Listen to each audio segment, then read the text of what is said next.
We are showing you again our rice field, our rice plant during its panicle initiation. It is about 100 days old, and today, as you can see, the grains are opening and the pollen grains are coming out, ready to fertilize the grains. You can see their grains are long, and they are thick. Then the weather's cloudy. I hope that it will not rain so strong, so that the coming out of the grains will not be affected. Hello! Welcome to Tech Pop-Up, the Smart Learner channel.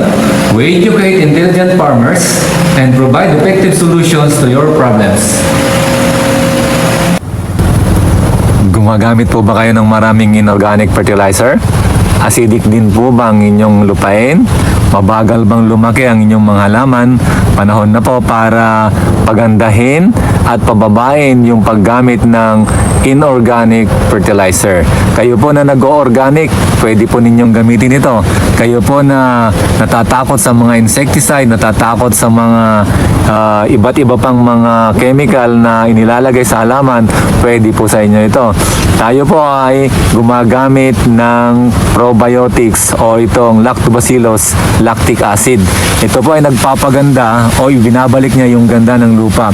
Binubulok po niya ng madalas o mabilis yung mga pwedeng bulukin sa lupa, kagaya ng mga dahon, yung mga rice straw. Pinapabilis po nito ang pagbubulok, at ang ginagawa po niya ay yung mga binubulok po ay ginagawa po niyang amino acid, na yung amino acid ay nagtataglay ng nitrogen, at ang nitrogen ay nagpapaganda sa ating halaman para ito'y mabilis lumaki at magaganda, malalaki po ang bunga. So subukan po ninyo itong ating probiotics, itong ating 3K fertilizer, at para gumanda ang inyong halaman at maibalik yung dating matabang lupa. So this is the outcome of applying the foliar that we are recommending to you, we are showing to you in our previous vlog. So we'll not compare it to the others because our rice field, the rice plant that we have, is better, thicker, and longer panicle compared to the other, to our neighbor's rice plant. So you can see that most of the panicle are already coming out. In the past 2 weeks, I think we have applied it with the chelated calcium, so that if typhoon will be coming or any weather disturbance will pass here, it will not fall down. And we have also applied that heavyweight tandem. The heavyweight tandem will not only make the grains heavier, but will make the grains longer and more grains to carry. So the panicle, as you can see, are longer, and some panicle are already maturing, some panicle is still coming out, but you can see that it is very thick. A lot of tillers are still preparing to have its panicle initiation.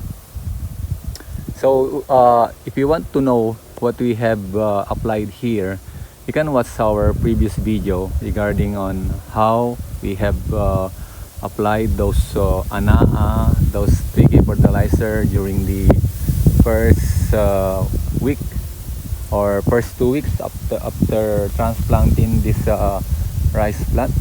As you can see, there are only few weeds that can be seen between our rice plant because we have applied it with herbicide 4 times. We have applied it with machete, after a week when there's no rain, then the weeds starts to grow again. When I see that there are uh, three leaves coming out from these weeds, I have again applied the Pinale. But Pinale doesn't control all the weeds that are germinated. So after 2 weeks, again I applied maybe after more than 1 week, I applied that Almix. Then Almix have maybe hurt the weeds, but it does not kill it. So I again applied or sprayed that Nomini. So that's the last herbicide that I have applied here. So as you can see, there are no weeds, no. Maybe there are some between them, but unlike other rice plant here in our area, where you could see a lot of weeds between the rice plant. So the rain is coming already. So I hope it is not that heavy, so that the panicle initiation, the grain that are opening will not be affected by that strong rain. So as you can see, it is evident that the rain is coming. So it's about 11 o'clock in the morning, and maybe there are I don't know if there's a storm, but I think this is just a rain, and I hope that in about 30 to 40 minutes or maybe 10 minutes, this rain will be will stop, or will gonna stop. So this is the update of our rice field and the rice plant that we have. So if you have some questions, inquiry about this one, so you are free to ask. But I'm inviting you to join our channel. Our channel had produced many short video, wherein in that short video you can learn important ideas and facts about farming, so that your farming techniques will improve, your skill will develop, and you will going to have more ideas about farming. And soon after maybe your present farming is not that successful, you will become also successful as we have done here. So here it is, showing you the different farm of our rice field in about maybe 20 days. This will be harvested. So that's the close-up of our panicle that comes out. That Anaa and Power Grower had done a lot to improve the yield of this rice. I hope that it will not be affected by strong rain, and of course it is protected by the 3K organic fertilizer, 3K organic pest control, I should say, and the 3K fertilizer also, because the soil sustain its fertility and its capability to sustain the food of this rice, and preparing it for the corn production again. This coming November we're going to plant, and after 4 months, this coming March again. So in a year we have 3 crops produce. One, we plant rice once and corn twice. So I will going to show you the close part of our rice, showing you the tillers and the panicle that's about to come out. The tillers are thick. They are thick, and of course they will become heavier as they come out.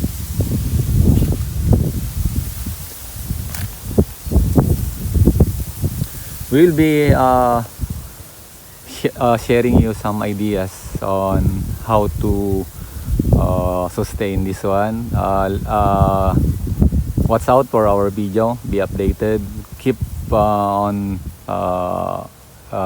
keep your notifications on, and as I said, join our channel so that you will be updated for our coming videos. And we're going to share you more and important ideas soon, so don't stop watching our video and keep updated. Here we're going to, in the future, soon, we're going to show you some idea or some important thing about rice consumption. All of us are consuming well-milled rice, but there are ways on how to lessen our rice consumption through different method of milling our rice, so that more vitamins will be consumed by the consumers. Not all the vitamins will be thrown away and will be consumed by pork and chicken. So in our next video, maybe we're going to share you ideas and procedure how to make that. So for the meantime, stay in touch and keep on watching our videos. I will not going to show you this time the rice field of our neighbors.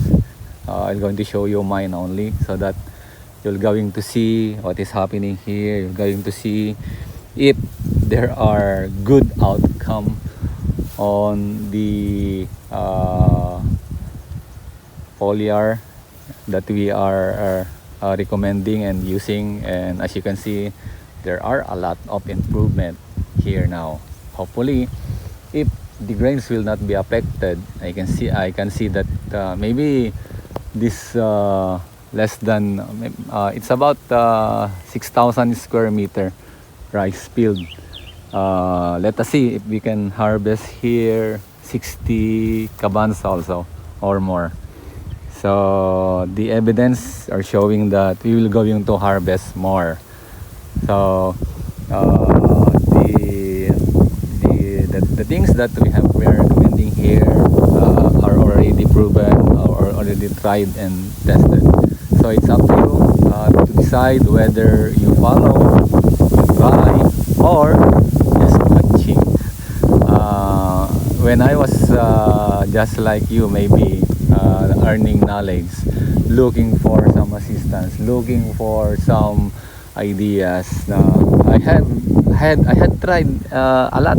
I have tried different foliar. I have tried different procedure, but I learned that it's not only trying, but thinking and learning the things that aside from learning, knowing, I test it and observe it and compare it, the result, compare the result.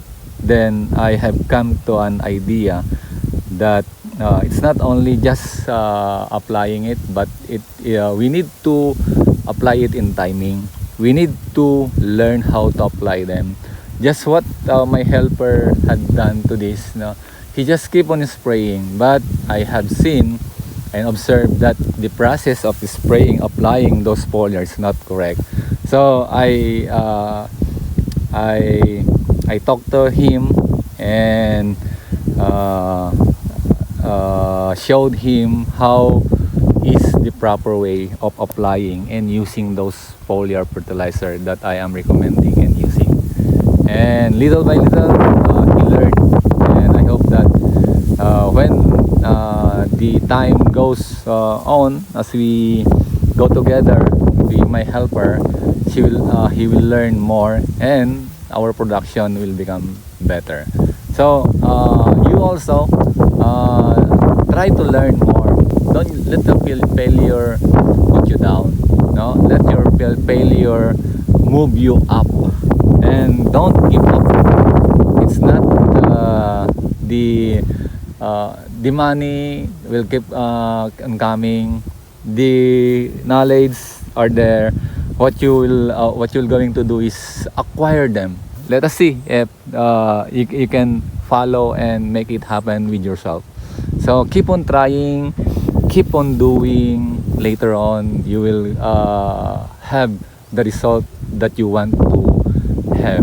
So good luck and happy farming.